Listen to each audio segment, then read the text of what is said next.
రైతుల మీద మహిళల మీద చంద్రబాబు కక్ష కడుతున్నారని మహిళా కమిషన్ మాజీ చైర్పర్సన్ వాసిరెడ్డి పద్మజ ఆగ్రహం వ్యక్తం చేశారు.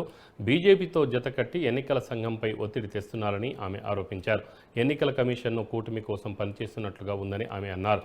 ఎప్పటి నుంచో అమలవుతున్న పథకాలను ఎన్నికల కమిషన్ కావాలని నిలిపివేస్తుందని ఆమె ఆరోపించారు. ప్రజలకు సంక్షేమ పథకాలు అందకుండా కూటమి కుట్రలు చేస్తుందంటూ ఆమె ఆగ్రహం వ్యక్తం చేశారు.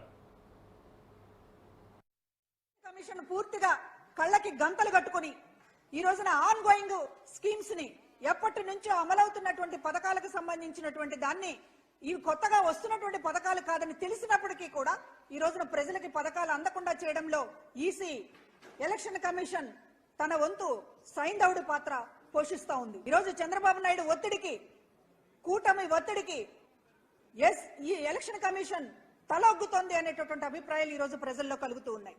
ఎందుకంటే చివరిగా గత నెల 16వ తారీఖు నుంచి అడుగుతున్నా కూడా ఎన్నికల కమిషన్ అనుమతి ఇవ్వకుండా ఈ రోజు చంద్రబాబు అడ్డుకుంటా ఉన్నాడు. చివరికి జగన్మోహన్ రెడ్డి గారు న్యాయస్థానం తలుపు తట్టాల్సి వచ్చింది. లబ్ధిదారులు న్యాయస్థానం తలుపు తట్టాల్సి వచ్చింది.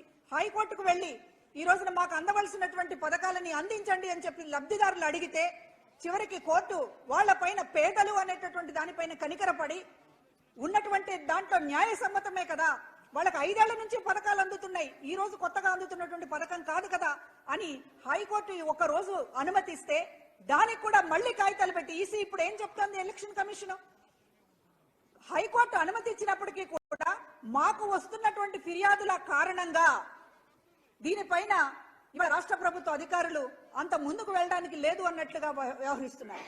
అంటే హైకోర్టు పర్మిషన్ ఇచ్చిన తర్వాత కూడా చంద్రబాబు ఆ కూటమి పార్టీలు ఎందుకు ఎన్నికల కమిషన్ మీద ఒత్తిడి తీసుకొస్తున్నాయి?